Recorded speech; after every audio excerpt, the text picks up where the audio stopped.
Let's go through phasor diagram. Kalau awak dapat soalan phasor yang susah sikit tak apa, tapi at least basic phasor awak kena pandai lukis lah. Awak ada 2 tips lah untuk ingat phasor ni. And then bila awak tahu phasor, awak boleh jawab soalan-soalan lain. Macam dia tanya whether the circuit is inductive or capacitive. Lepas tu dia tanya which one leads voltage or current. Membantulah kalau awak reti buat phasor. Okay, first, ingat paksi XY awak ada itik for current I, titik duduk atas rumput. Rumput stands for resistance. L for inductor, langit. And kita ada cacing dalam tanah.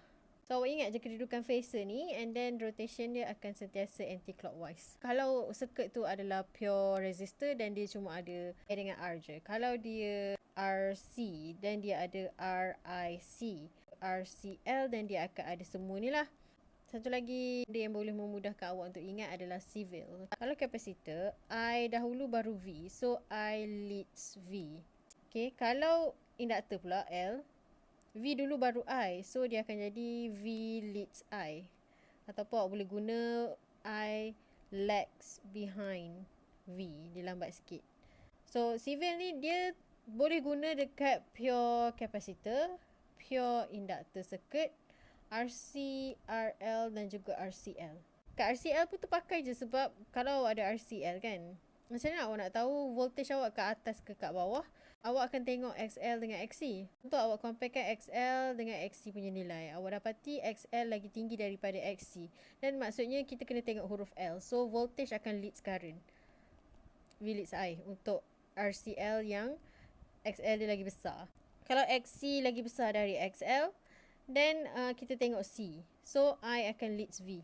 Saya tunjuk 3 contoh je. Kalau pure capacitor, then awak lukis dulu part C.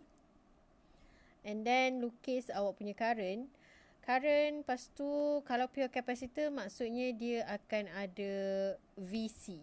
So, VC cacing jadi mesti kat bawah.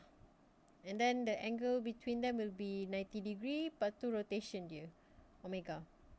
Kita tengok RC pula. RC maksudnya dia ada R dengan C. So macam biasa lukis dulu part C awak. Okay, current. Katik duduk atas rumput. And then sekali dengan rumput R. Saya lukis dalam bentuk voltage jadi VR. Kita akan ada C.